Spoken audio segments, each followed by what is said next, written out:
ఈరోజు health city చూడ్డానికి వచ్చాం. గతంలో కూడా ఏడాది కింద వచ్చాం ఇక్కడికి. అప్పటికి ఇప్పటికి పెద్ద తేడా లేదు. నిజంగా బీఆర్ఎస్ అధికారంలో ఉంటే 2024 దసరాకు అన్ని వసతులతో పూర్తి స్థాయిలో సూపర్ స్పెషాలిటీ ఇనాగరేషన్ అయిపోయి ఉండేది. కానీ కాంగ్రెస్ వచ్చిన పుణ్యమాని హెల్త్ సిటీ పనులు అటకెక్కినాయి. రేవంత్ రెడ్డి గారి ధ్యాసంతా ఫ్యూచర్ సిటీ.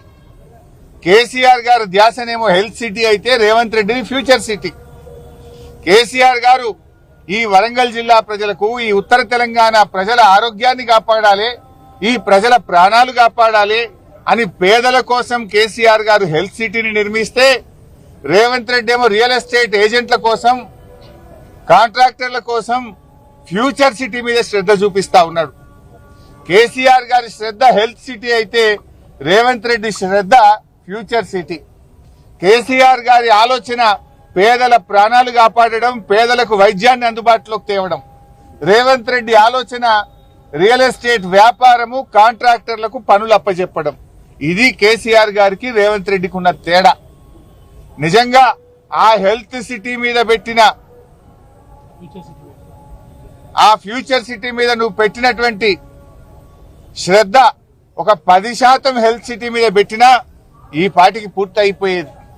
నిజంగా చెప్పాలంటే ఈ ఆలస్యానికి కారణం ఇండెసిసివ్నెస్, నేరపూరిత ప్రభుత్వ నిర్లక్ష్యం వల్లనే హెల్త్ సిటీ పనులు ఆలస్యం అవుతా ఉన్నాయి.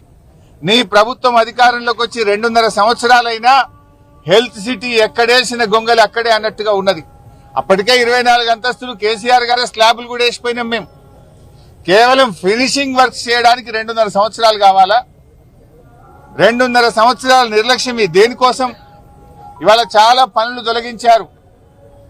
ఆనాడు కేసీఆర్ గారు పేషెంట్ అటెండెంట్ల కోసం ధర్మశాల నిర్మించాలంటే ధర్మశాలను సగానికి సగం తగ్గించారు.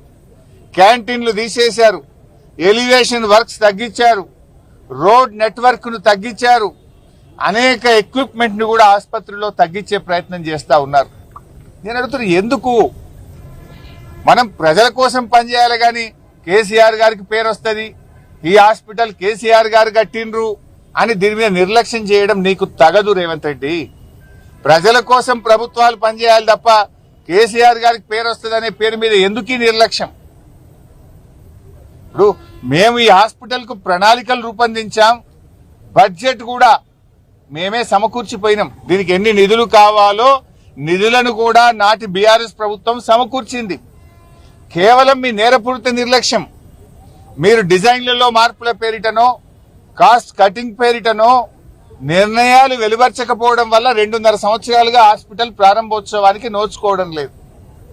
దీనికి కూడా డెడ్ లైన్ పెట్టిండ్రు. 2 జూన్కు ఈ ఆసుపత్రిని ప్రారంభిస్తామన్నారు.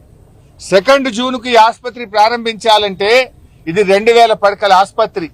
ఓ 2000 మంది నర్సింగ్ సిబ్బంది కావాలి, ఓ 1000-1500 మంది డాక్టర్లు కావాలి, పారామెడికల్ సిబ్బంది ఒక 1000 మంది కావాలి, అవుట్ సోర్సింగ్ సిబ్బంది ఒక 4000 మంది కావాలి. నియామకాలు చేసిండ్రా? రిక్రూట్మెంట్ కు కేబినెట్ అనుమతి ఇచ్చిందా? ఉద్యోగాలకు నోటిఫికేషన్ ఇచ్చారా? ఉద్యోగాల నియామకాల ప్రక్రియ జరిగిందా? ఏం జరగకుండా జూన్ 2కి ఎట్లా ప్రారంభిస్తారు? తూతూ మంత్రంగా చేస్తారా? నేను ఎక్కడో పేపర్లు చదివాను, ఓపీ సేవలు ప్రారంభిస్తాం. ఇదేమన్నా సూపర్ స్పెషాలిటీ ఆసుపత్రి, బస్తీ దవాఖానా? ఆల్రెడీ వరంగల్లో మేము చాలా బస్తీ దవాఖాన్లు పెట్టాం. ఆనాడు మా వినయ్ భాస్కర్ గారు, మా నన్నపనేని నరేందర్ గారు అడిగితే 10ల సంఖ్యలో వరంగల్లో బస్తీ దవాఖాన్లు పెట్టాం. గల్లీ గల్లీకి బస్తీకి దవాఖాన పెట్టాం, ఓపీ సేవలు అందిస్తున్నాం. మరి సూపర్ స్పెషాలిటీ ఆసుపత్రి అంటే అన్ని రకాల శస్త్రచికిత్సలు జరగాలి. ప్రజలు హైదరాబాద్ పోకుండా ఇక్కడనే అన్ని వైద్యాలు అందాలి అని సూపర్ స్పెషాలిటీ ఆసుపత్రి కట్టాం. అంటే 2 జూన్కు ఓపీ సేవలు చేస్తామంటే దీన్ని మరో బస్తీ దవాఖాన చేస్తారా? దానికోసం కాదు కదా కట్టింది. ఇంకోటి, ఆసుపత్రి ప్రారంభమైన తర్వాత ఆపరేషన్ థియేటర్లు గాని ఎక్విప్మెంట్ మూవ్మెంట్ కష్టమైతుంది. పూర్తి స్థాయిలో ఎక్విప్మెంట్ తెప్పించి వైద్య సిబ్బంది నియామకాల ప్రక్రియ పూర్తి చేసి వెంటనే ఆసుపత్రిని యుద్ధ ప్రాతిపదికన పేదలకు అందుబాటులోకి తేవాలని బీఆర్ఎస్ పార్టీ డిమాండ్ చేస్తుంది. ఓపిక పట్టాం, కొత్త ప్రభుత్వం అని ఏడాది ఓపిక పట్టినాం, 2 ఏళ్ళు ఓపిక పట్టినాం, ఇప్పుడు 2.5 ఏళ్ళకి వచ్చింది ఓపిక పట్టం. నిన్ను అడుగడుగున వెంట పడతాం, నిలదీస్తాం, అవసరమైతే ఇక్కడనే మీరు ఆలస్యం చేస్తే బీఆర్ఎస్ పార్టీ ఆధ్వర్యంలో నిరవధిక దీక్షకు మా బీఆర్ఎస్ పార్టీ దిగుతుంది, నీ మీద ఒత్తిడి పెంచుతుంది అని చెప్పి కూడా హెచ్చరిస్తా ఉన్నాం. ఇప్పటికైనా కళ్ళు తెరవండి, నిర్ణయాలు తీసుకోండి, పోస్టులు మంజూరు చేయండి, ఎక్విప్మెంట్ ను తెప్పించండి, సిబ్బంది నియామక ప్రక్రియ పూర్తి చేయండి, ఆసుపత్రిలోని అన్ని డెసిషన్స్ నిర్మాణానికి సంబంధించిన అన్ని నిర్ణయాలు కూడా పూర్తి చేసి తక్షణమే ఈ ఆసుపత్రిని కేసీఆర్ గారు కలలు కన్న విధంగా, కేసీఆర్ గారు ప్రణాళికలు రచించిన విధంగా ఈ ఆసుపత్రి వరంగల్ జిల్లాకు, ఉత్తర తెలంగాణ ప్రజలకు సేవలు అందుబాటులోకి తేవాలని నేను ప్రభుత్వాన్ని డిమాండ్ చేస్తా ఉన్నా. ఈ జిల్లా నుంచి ఉన్న 2 మంత్రులు గాని, ఇన్ఛార్జ్ మంత్రి గాని, శాసనసభ్యులకు కనీసం సోయి లేకుండా పోయింది. ఇంత గొప్ప ఆసుపత్రి ప్రజలకు అందుబాటులోకి తేవాలనే తన్లాట, తపన లేకపోవడం నిజంగా చాలా దురదృష్టకరం. ఎంజీఎం ఆసుపత్రి అయితే ఇక అది చెప్పనే అవసరం లేదు. మా పత్రికా విలేకరులు రాసి రాసి చేయిలు నొప్పి పెడుతున్నాయి.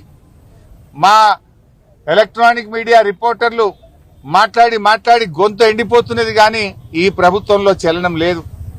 ఇన్నిసార్లు వరంగల్కి వచ్చిండు రేవంత్ రెడ్డి, ఒక్కసారన్నా ఎంజీఎం విజిట్ చేసినవా? 2.5 ఏళ్లలో ఆరోగ్య మంత్రి ఎప్పుడన్నా ఎంజీఎం ఆసుపత్రులు అడుగు పెట్టిండా? పందికొక్కులకు, ఎలుకలకు నిలయమైపోయింది ఎంజీఎం ఆసుపత్రి. స్ట్రెచ్చర్లు లేవు, వీల్ చైర్లు లేవు, మంచాలు లేవు, మందులు లేవు, టెస్ట్లకు కావలసినటువంటి మెటీరియల్ లేదు. మొత్తం కూడా ఇలా కుప్ప చేసిండ్రు. ఆనాడు సూపర్ స్పెషాలిటీ ఆసుపత్రిలో గుండెకు సంబంధించిన 250 శస్త్రచికిత్సల్ని బీఆర్ఎస్ ప్రభుత్వం ఉండగా చేసినాం. ఇప్పుడు ఏమైంది? సూపర్ స్పెషాలిటీ ఆసుపత్రిలో ఏడాది అద్దం కింద ఏసీలో నీళ్లు లీక్ అవుతున్నాయట. ఏసీలో నీళ్లు లీక్ అవుతున్నాయని థియేటర్ను మూసేసింది. ఏడాది అద్దమై గుండె శస్త్రచికిత్సలు వరంగల్లో ఆగిపోయినాయి. పేషెంట్లను హైదరాబాద్ పోండి అంటున్నారు, నిమ్స్కు పోండి అంటున్నారు.